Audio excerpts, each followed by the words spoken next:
بسم اللہ الرحمن الرحیم۔ اللہ پاک کے نام سے شروع کرتا ہوں جو بہت مہربان نہایت کرم کرنے والا ہے۔ آپ تمام حضرات کے سامنے ایک عجیب و غریب واقعہ پیش کرتا ہوں۔ 12,000 یہودی بندر ہو گئے۔ روایت ہے کہ حضرت داؤد علیہ السلام کی قوم کے 70,000 آدمی اکبک کے پاس سمندر کے کنارے ایلا نامی گاؤں میں رہتے تھے، اور یہ لوگ بڑی فراخی اور خوشحالی کی زندگی بسر کرتے تھے۔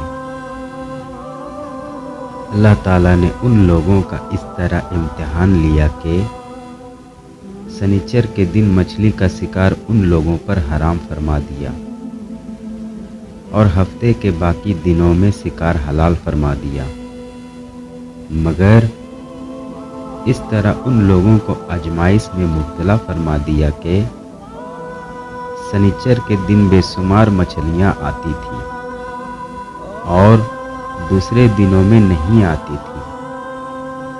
تو شیطان نے ان لوگوں کو یہ حیلہ بتا دیا کہ سمندر سے کچھ نالیاں نکال کر خشکی میں چند حوض بنا لو، اور جب سنیچر کے دن ان نالیوں کے ذریعے مچھلیاں خشک میں آ جائیں تو نالیوں کا منہ بند کر دو،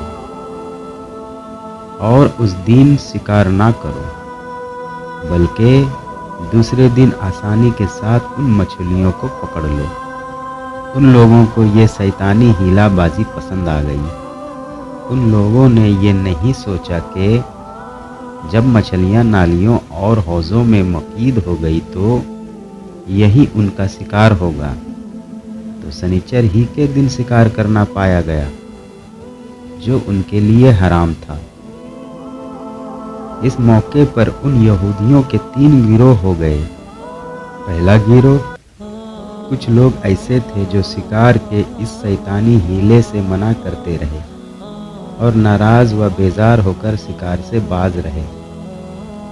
دوسرا گروہ، اور کچھ لوگ اس کام کو دل سے برا جان کر خاموش رہے، دوسروں کو منع کرتے تھے، بلکہ منع کرنے والوں سے یہ کہتے تھے کہ تم لوگ ایسی قوم کو کیوں نصیحت کرتے ہو جنہیں اللہ تعالیٰ ہلاک کرنے والا ہے یا سخت عذاب دینے والا ہے۔ تیسرا گروہ، اور کچھ وہ سرکش و نافرمان لوگ تھے جنہوں نے حکم خداوندی کی علانیہ مخالفت کی اور شیطان کی حیلہ بازی کو مان کر سنیچر کے دن شکار کر لیا اور ان مچھلیوں کو کھایا اور بیچا بھی۔ جب نافرمانوں نے منع کرنے کے باوجود شکار کر لیا تو منع کرنے والی جماعت نے کہا کہ اب ہم ان معصیت کاروں سے کوئی میل ملاپ نہ رکھیں گے۔ چنانچہ ان لوگوں نے گاؤں کو تقسیم کر کے درمیان میں ایک دیوار بنا لی اور آمد و رفت کا ایک الگ دروازہ بھی بنا لیا۔ حضرت داؤد علیہ السلام نے غضبناک ہو کر شکار کرنے والوں پر لعنت فرما دی۔ اس کا اثر یہ ہوا کہ ایک دن خطا کاروں میں سے کوئی باہر نہیں نکلا، تو انہیں دیکھنے کے لیے کچھ لوگ دیوار پر چڑھ گئے، تو کیا دیکھتا ہے کہ وہ سب بندروں کی صورت میں مشق ہو گئے ہیں۔ اب لوگ ان مجرموں کا دروازہ کھول کر اندر داخل ہوئے تو وہ بندر اپنے رشتہ داروں کو پہچانتے تھے اور ان کے پاس آ کر ان کے کپڑوں کو سونگھتے تھے اور زار زار روتے تھے، مگر لوگ ان بندر بن جانے والوں کو نہیں پہچانتے تھے۔ ان بندر بن جانے والوں کی تعداد 12,000 تھی۔ یہ سب 3 دن تک زندہ رہے اور اس درمیان میں کچھ بھی کھا پی نہ سکے، بلکہ یوں ہی بھوکے پیاسے سب کے سب ہلاک ہو گئے۔ شکار سے منع کرنے والا گروہ ہلاکت سے سلامت رہا، اور صحیح قول یہ ہے کہ دل سے برا جان کر خاموش رہنے والوں کو بھی اللہ تعالیٰ نے ہلاکت سے بچا لیا۔ اس واقعے کا اجمالی بیان تو سورہ بقرہ کی آیت میں ہے، جس کا ترجمہ ہے کہ اور بے شک ضرور تمہیں معلوم ہے کہ جنہوں نے ہفتے میں سرکشی کی تو ہم نے ان سے فرمایا کہ ہو جاؤ بندر دھتکارے ہوئے، اور ان سے حال پوچھو اس بستی کا کہ دریا کنارے تھی، جب وہ ہفتے کے بارے میں حد سے بڑھتے، جب ہفتے کے دن ان کی مچھلیاں پانی پر تیرتی، ان کے سامنے آتی، اور جو دن ہفتے کا نہ ہوتا نہ آتی، اس طرح ہم انہیں آزماتے تھے ان کی بے حکمی کے سبب۔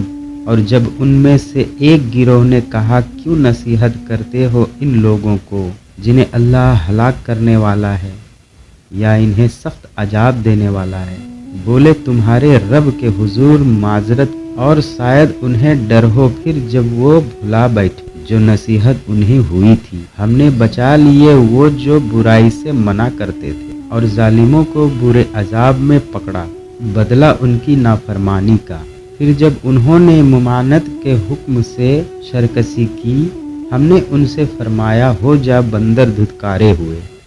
ناظرین، معلوم ہوا کہ شیطانی ہیلا بازیوں میں پڑھ کر اللہ تعالیٰ کے احکام کی نافرمانیوں کا انجام کتنا برا اور کس قدر خطرناک ہوتا ہے، اور خدا کے نبی جن بدنصیبوں پر لعنت فرما دے وہ کیسے ہولناک عذاب الہی میں گرفتار ہو کر دنیا سے نست نابود ہو کر عذاب نار میں گرفتار ہو جاتے ہیں اور دونوں جہاں میں ذلیل و خوار ہو جاتے ہیں۔ اصحاب الہ کے اس دل دہلا دینے والے واقعے میں ہر مسلمان کے لیے بہت بڑی عبرتوں اور نصیحتوں کا سامان ہے۔ کاش اس واقعے سے مسلمانوں کے قلوب میں خوف خداوندی کی لہر پیدا ہو جائے، اور اللہ و رسول عز و جل و صلی اللہ علیہ وسلم کی نافرمانیوں کی پگڈنڈیوں میں بیٹھنے سے منہ موڑ کر صراط مستقیم کی ساحرہ پر چل پڑے، اور دونوں جہانوں کی سربلندیوں سے سرفراز ہو کر اعزاز و اکرام کی سلطنت کے تاجدار بن جائے۔ ناظرین، مزید ویڈیوز کے لیے ہمارے چینل کو سبسکرائب کریں اور لازماً لائک کریں اور شیئر کریں۔